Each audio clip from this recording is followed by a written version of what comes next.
Ya, como también los pulmones, yo creo que sí sería uno de ellos. El páncreas, ¿no? Pero no está bien delimitado, ¿de quién? Ni me pregunta mi doc. Ni sé.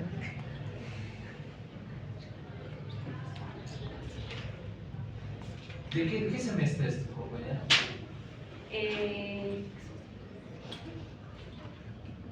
Quinto semestre, doctor.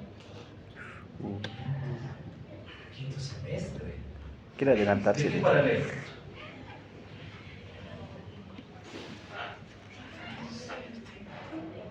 Del 2, doctor. Ah, sí, yo soy docente del paralelo 2 en Ay, del 4, doctor. El 4 es, doctor. ¿Con quién pasa micro 2? No, en el cuarto semestre. En el paralelo 2.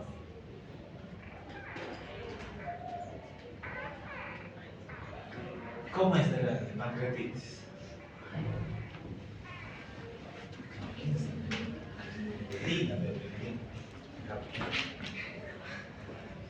¿Qué dice ese Belén de la pancreatitis relacionada con ascas?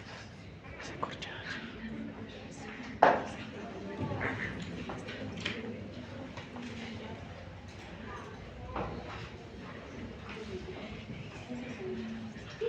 Claro, miren, puede causar pues, pancreatitis porque el duodeno, como pasa el conducto colédoco, puede llegar al esfínter de Oddi y en el esfínter de Oddi puede causar un cuadro inflamatorio y por eso se puede causar pancreatitis.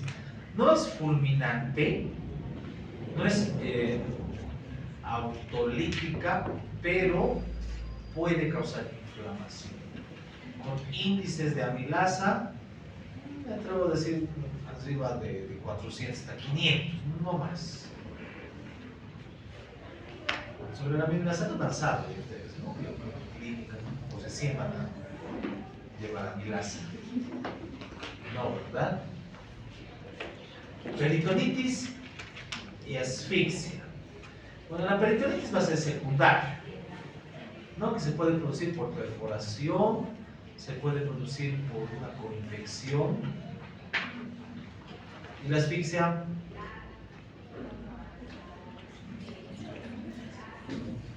En el pulmón. Sí.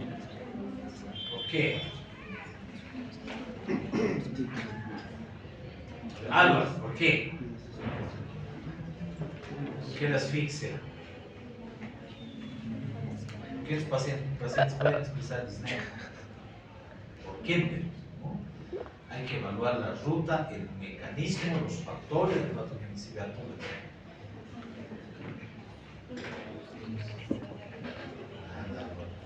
¿Quién? ¿Alguien?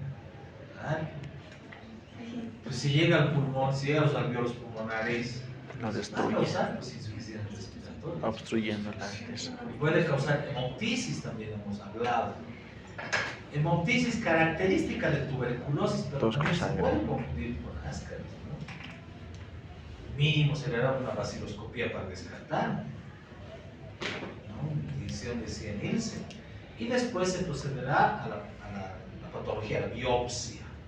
Se tiene que evaluar los antecedentes del paciente, se tiene que hacer un examen parasitológico, se tiene que también hacer exámenes de sedimentación, flotación y principalmente evaluar la anamnesis del paciente, signos, síntomas que éste puede presentar, dónde ha vivido durante los últimos años, si tiene animalitos, si radica en sitios húmedos, tantos factores, si presenta dificultad al respirar, o sea, son muchos aspectos a considerar en esto.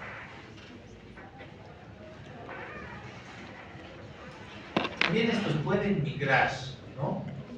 Pueden salir por la boca, nariz y por región anal. No es tan común, pero sí lo pueden hacer, ¿no? Y podemos observar cómo las formas adultas están saliendo del niño por sus fosas nasales y por región oral. Y también por vía conjuntival. Son billetes. ¿No? También pueden estos salir. Porque hay interconexiones, pues, ¿no? hay canales que conectan lo que es el tejido conjuntival, lo que son los espacios nasales y la región oral, ¿no? En este caso, donde tenga la capacidad migratoria, va a estar, ¿no? Aquí está la obstrucción intestinal, que también ya estaba mostrando. Esta vez es irreversible, ¿no? Cuando la situación se agrava. El paciente mínimo en este tipo de casos va a expresar una distensión fatal, una distensión abdominal terrible. Incluso el paciente ya en este tipo de situación ya está entrando en demencia. ¿Por qué? Porque su organismo ya va a estar totalmente intoxicado, ¿no? ¿Vamos bien? Entonces miren, acá se está extrayendo formas adultas de ascaris del intestino delgado. Porque estos parásitos son bien oportunistas, son exfoliatrices, se van a alimentar de todos los nutrientes que expresan el hueso, ¿no? Además que todo este proceso induce a que ni siquiera tenga ya apetito, más bien tiene náuseas, expresa náuseas el paciente. Está embarazada, está con mascarilla. Miren, la serotonina no de todo es bueno. ¿Saben cuál es una ventaja de la serotonina? Hidroxitritamina, sí. ¿Qué dice?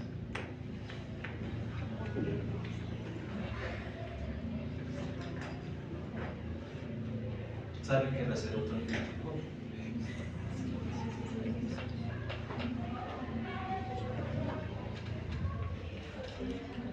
Aquí hay alguien hiperactivo. Ustedes se conocen, todos tranquilos. Gabriela es medio hiperactiva, ¿no? Pero con Gabriela vamos a encontrar bien.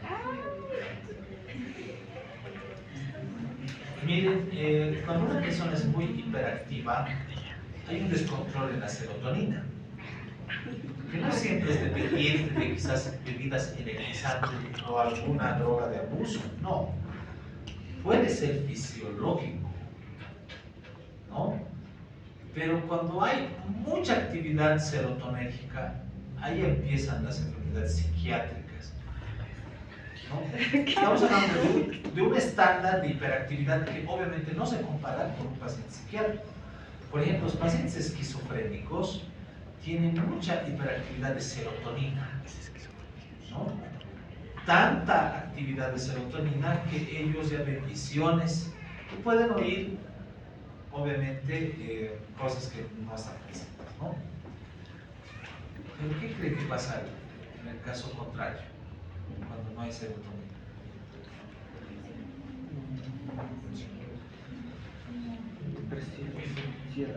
¿Qué sería lo opuesto? Ansiedad. Ansiedad, depresión.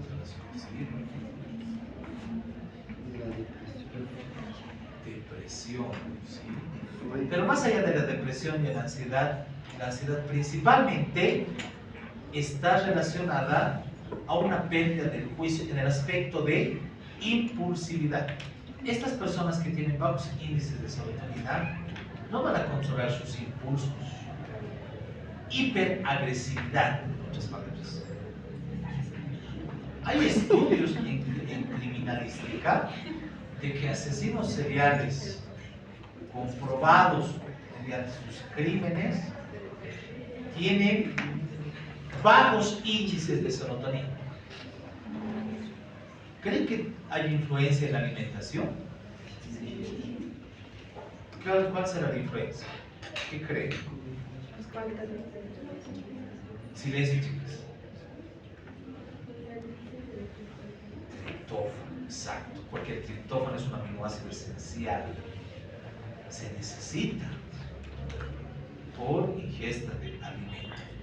Pero no quiere decir que solamente estas personas expresan. En algún momento de su vida ustedes han debido perder el control, han debido empezar a gritar, tratar mal a alguien, porque quizás no han comido durante todo el día, han estado súper estresados. Después dicen, ¿qué ha pasado? Claro, es por la serotonina. Muy importante es la alimentación, ¿no? Pero ¿qué pasa cómo lo relacionamos con Ascaris, ¿no? La serotonina, como les dije, no de todo es buena, no de todo es malo. La serotonina también induce a los procesos a los cuadros eméticos, emesis, vómitos.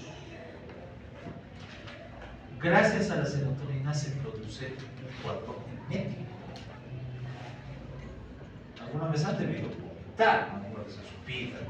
Enfermos, o se han mareado, o han estado hiperebrios, ustedes son ¿no? La serotonina, cuando se une a sus receptores 5-HT3 serotonérgicos, induce a que la persona vomite. En estos pacientes con ascariasis activa intestinal, constantemente está activa la vía serotonérgica 5-HT3. Quiere decir, quieren vomitar. Y eso va a inducir a que no tengan hambre y peor, entren en cuadros de desnutrición.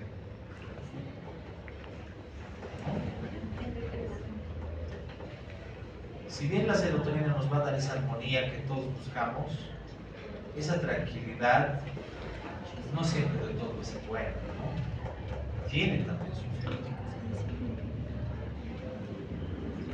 Así que ya saben, consuman proteínas.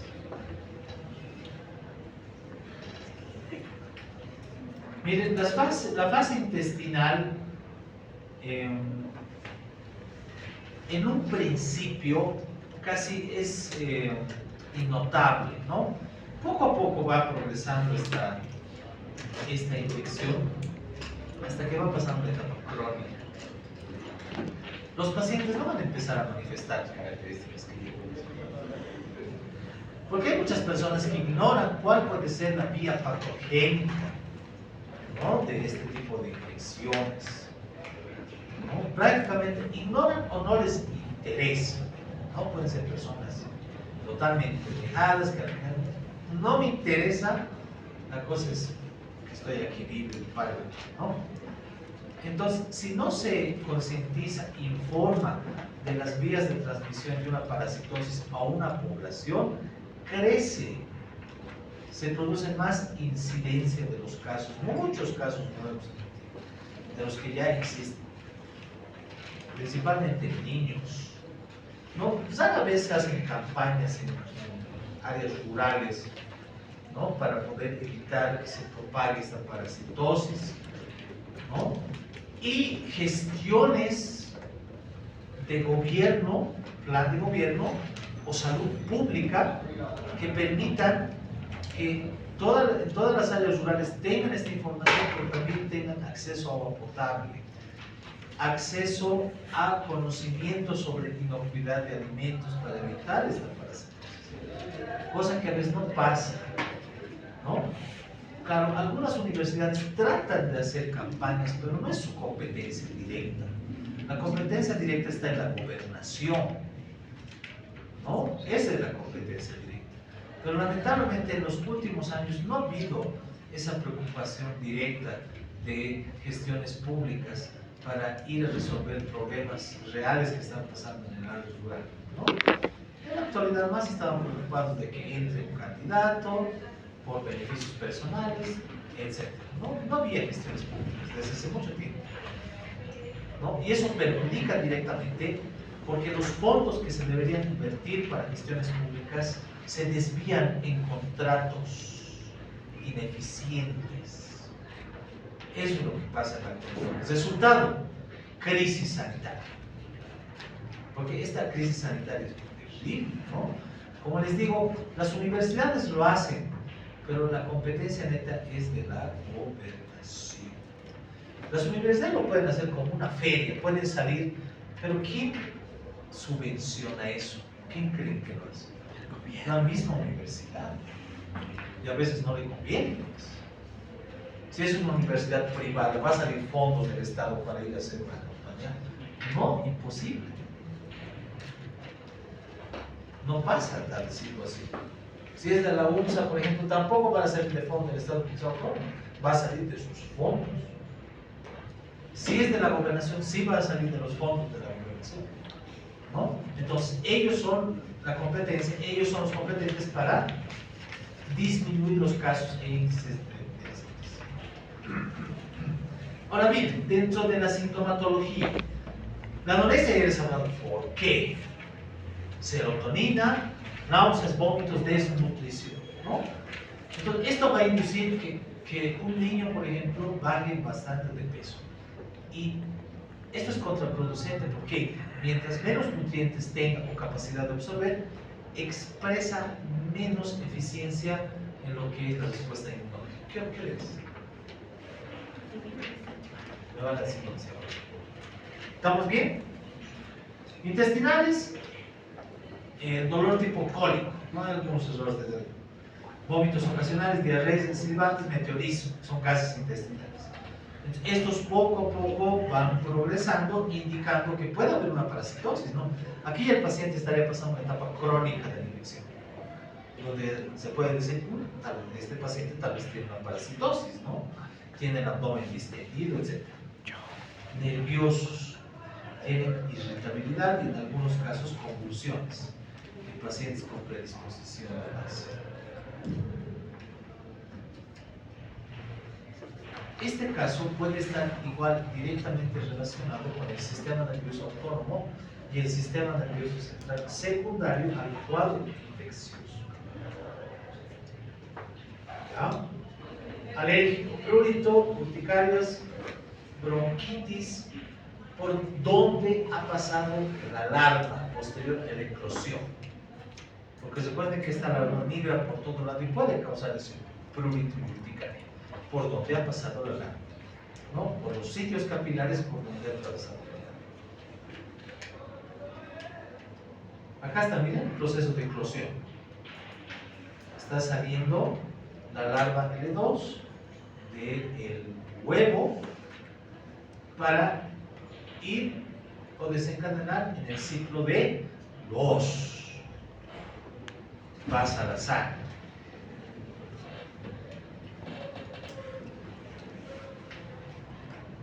Entonces, el hospedero definitivo y único es el humano. Es por eso que este parásito se le denomina monoxénico directo. ¿Ya? Estas expresan proteasas. ¿Para qué? Para dañar a la mucosa intestinal del huésped. Recordando que las proteasas son enzimas proteolíticas, capaces de romper enlaces peptídicos, ¿no? Entonces acá está, ¿no? Infección por vía oral, suelos contaminados por heces, alimentos que se ven contaminados y posterior ingesta accidental. Entonces, a ver, vamos a analizar. Ciclo de los. ¿Quiénes expresan el ciclo de los? Por ejemplo, acá están ursinarias, estrongiloides estercoralis y ascaris lubricoides, que a su vez pueden expresar el síndrome de Loeffler. ¿Qué es el síndrome de Loeffler? Es una insuficiencia respiratoria por ascaris o por parásitos que tengan la capacidad de migrar por capilares sanguíneos. ¿Estamos bien? Pero miren, la vía de transmisión es diferente. En el caso de ursinarias y estrongiloides, la vía es transcutánea, parenteral, mientras que ascaris es vía oral. Trichuris no tiene nada que ver con ciclo de los, por eso está separado, pero es también por vía oral. Entonces, el mecanismo de transmisión infecciosa acá tiene que ver mucho para que se ponga en manifiesta. ¿Estamos bien? ¿Quiénes expresan ciclo de los? ¿Quiénes pueden expresar síndrome de Loeffler? ¿Qué características clínicas pueden desencadenar en el paciente? Fisiopatología.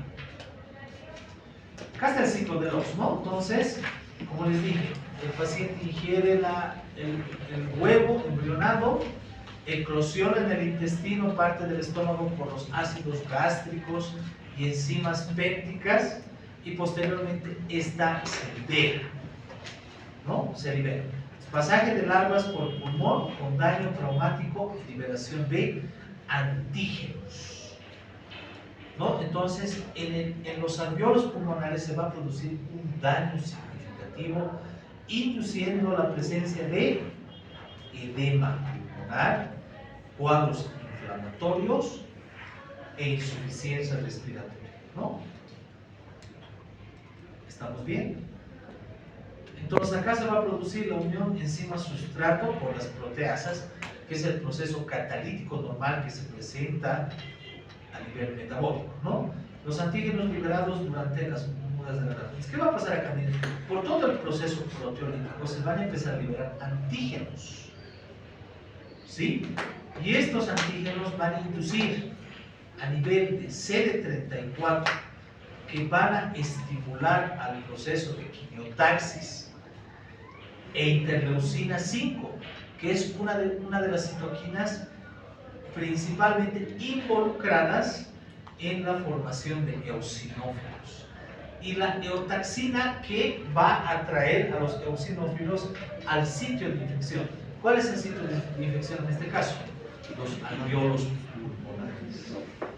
Y gracias a los macrófagos alveolares se produce un reconocimiento del antígeno, ¿no? Los fagocitan, estos empiezan a producir otras citoquinas, se pueden producir proteínas de fase aguda y posterior migración del linfocito TCD4 para generar memoria inmunológica.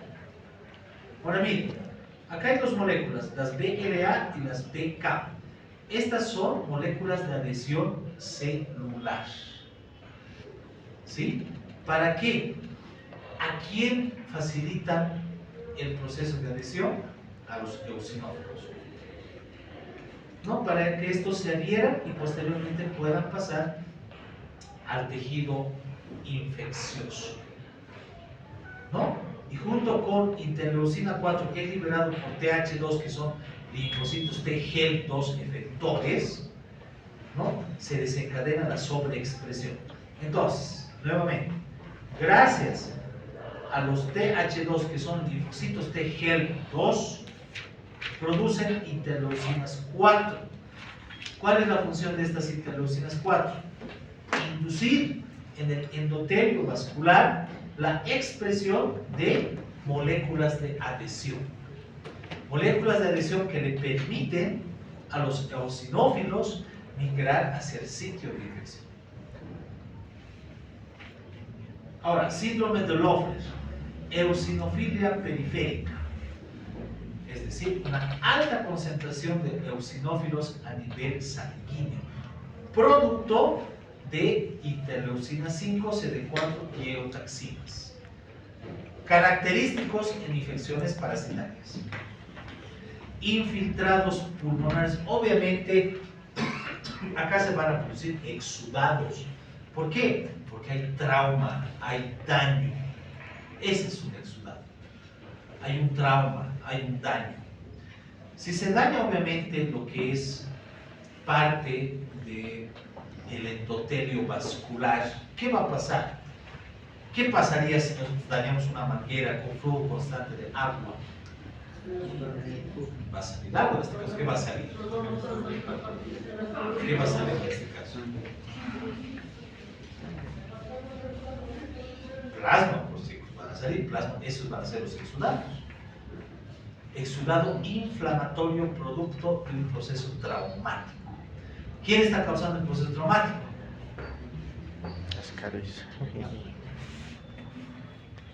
Las larvas de Ascaris, pues. Las larvas de Ascaris están causando el proceso traumático. Eosinófilos migrantes y tos. ¿Por qué se va a producir? Obviamente porque hay bastante acumulación de líquido. Estamos hablando acá de un edema pulmonar que puede estar causando disnea en el paciente y insuficiencia respiratoria. El paciente dificultad para respirar, ¿no? Ese es el desenlace. Ahora miren, ¿qué pasa acá? Proteínas de gránulos eosinófilos. Los eosinófilos acá se degranulan. Además se produce histamina. ¿Cuál es la función de la histamina? Inducir vasodilatación. ¿Dónde hay receptores de histamina? Acá. En estos sitios hay receptores de histamina. A nivel del endotelio vascular. ¿Cuál será el mecanismo de respuesta por histamina? Han llevado el fármaco antihistamínicos. ¿Cuál es el mecanismo de respuesta de la histamina? ¿Cómo se genera la respuesta? Que en este caso puede ser un proceso, un cuadro inflamatorio, en este caso vasodilatación. ¿Qué dicen, chicos?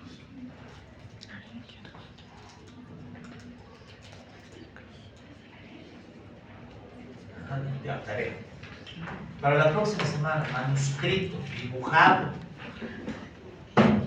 Unión histamina, receptor de histamina que es RH y respuesta mediada por segundos mensajeros.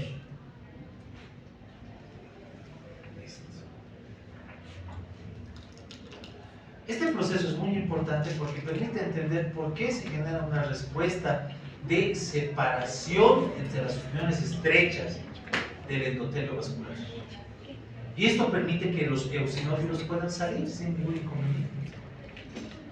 Leucotrienos, prostaglandina D2, factor de agregación plaquetaria complementarios. Y estos son los mediadores vasoactivos. Van a inducir que se genere vasodilatación, agregación plaquetaria, dolor, tumefacción y desame pleural. Y acá está, edema, inflamación y broncoconstricción.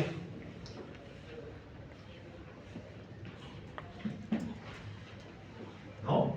Entonces, para este tipo de casos se utilizaron los broncodilatadores, ¿no? Que están relacionados con los receptores beta-adrenérgicos. ¿No? Entonces, esta broncoconstricción que se va a generar no es beneficiosa. Acumula más líquido, acumula más secreciones y agrava el cuadro inflamatorio del paciente. Porque en este caso de broncoconstricciones no se usa pues dexametasona, tampoco se usa un antihistamínico, se tiene que usar epinefrina o adrenalina. Y acá está la consecuencia, síndrome de Loeffler. ¿Estamos bien? ¿Alguna pregunta, chicos?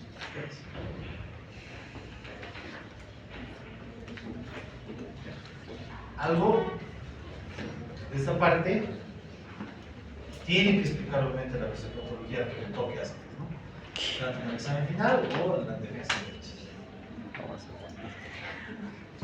Ya saben quién selecciona qué parásito van a defender en esta ronda y en la última y ustedes al sorteo. Del ciclo de vida ya hemos hablado del ciclo de los. Hemos hablado cómo llegan al pulmón, ¿no? Hemos hablado de todas estas características. Chicas, presten atención.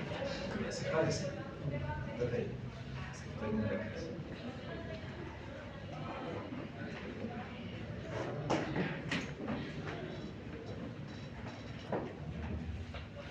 Miren, acá hay imágenes que expresan las larvas a nivel de los alveolos pulmonares, ¿no? Entonces, miren, el daño es directo y se produce ruptura de capilares de alveolos. Si hay ruptura de capilares, obviamente se va a generar formación de edemas exudativos, además de microhemorragias que conllevan a hemoptisis. El paciente va a empezar a escupir con sangre. Confusión con tuberculosis. ¿Qué se hace? Tinción de ceniza para descartar tuberculosis. Porque también puede ser una neumonía, no se puede hacer también un tipo, pero siempre se tiene que hacer la anamnesis del paciente. Indirecta, mecanismos toxialérgicos e inflamación. Esto por el sistema inmunológico y por la degranulación excesiva de eosinófilos, ¿no? Cuando migra, por ejemplo, un eosinófilo o puede manifestarse un basófilo, puede dañar el endotelio vascular a nivel sistémico, ¿no? Ahí hay que tener cuidado porque estos pueden ir constantemente siguiendo a las larvas ¿no? Entonces, cuando el sistema inmunológico responde de manera inadecuada, no es bueno. ¿Por qué? Porque en vez de causar un beneficio, puede causar daño y perjuicio. ¿Estamos bien?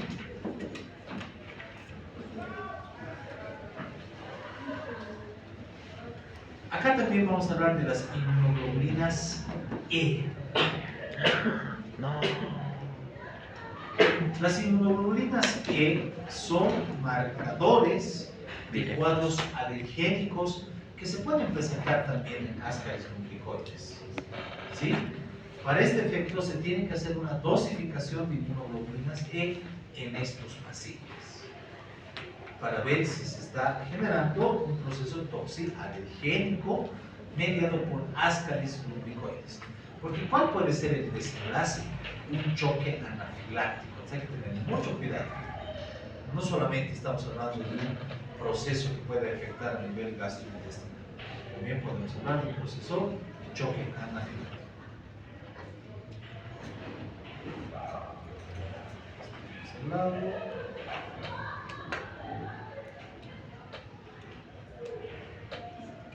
Ahora miren, cuando llega al intestino, una vez que ha cumplido el ciclo de los cerca de los 3 meses, se van apareando hembra y macho y posteriormente van generando progenie parasitaria.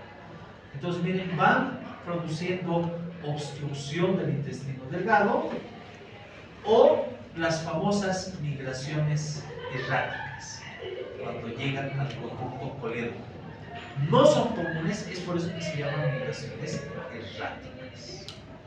Pueden llegar al conducto colédoco, ¿no? Porque poco o nada les va a importar a estas formas adultas donde alojarse. Claro, principalmente se alojan en el intestino delgado por sus movimientos antiperistáticos y antienzimas que van produciendo, pero pueden llegar también al conducto colédoco, ¿no? Produciendo, como les dije, sí, exfoliatriz, porque recaba muchos nutrientes o secuestra muchos nutrientes de la persona enferma, ¿no?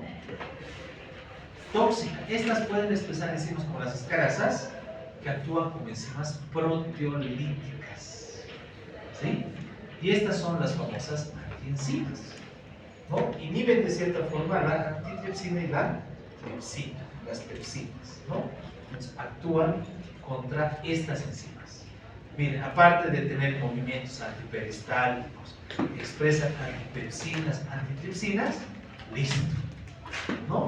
Es por eso que estas pueden seguir alojando a nivel del intestino. Puede ocasionar infecciones como apendicitis y peritonitis también de la misma forma, ¿no? Pero en este caso ya son coinfecciones, donde el paciente no solamente va a necesitar una terapia antibiótica, también va a necesitar una terapia con antiparasitarios. Hemos hablado de los mecanismos toxigénicos, reacciones sistémicas por producto del metabolismo, no por el parásito específicamente, sino productos del metabolismo que puede expresar este parásito, ¿no? En conjunto con el sistema inmunológico, por los choques anafilácticos, ¿no? Y los granulomas tisulares por migración errática de los huevos. Estos granulomas pueden ser bastante perjudiciales, ¿no? Y pueden inducir cuadros o procesos inflamatorios a nivel de tejido. ¿Ya? Entonces, todo depende del tipo de infección, la carga parasitaria, que se puede evaluar mediante el test de Cato-CATS, ¿sí? Para evaluar cuántos huevos están produciendo, ¿no? Es endémico. Se expresa en sitios con climas cálidos principalmente. Y mayor prevalencia, como les dije, hay en niños, ya hemos hablado. Y el tratamiento, ¿no? Mebendazol, albendazol o mato de pirantel están dentro de la primera línea antiparasitaria para este tipo de casos, ¿no? Cuando se hacen las campañas de desparasitación, ¿no? Estos 3 fármacos son los de primera elección para erradicar esta parasitosis. Y bueno, la prevención y la profilaxis, ¿no? Uno de los aspectos más importantes. El lavado de manos, el consumo de agua hervida, siempre, ¿sí? Y obviamente la concientización e información en sitios rurales endémicos, ¿no?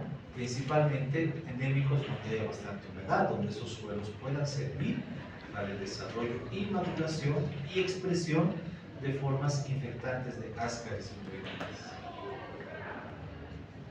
Bueno chicos, hasta aquí hemos llegado con este tema de cáscaras, que prácticamente es más largo. Vamos a avanzar la próxima semana, después de la evaluación que tenemos, Enterobius y Trichuris. Con eso estaríamos terminando el avance de Quito 3.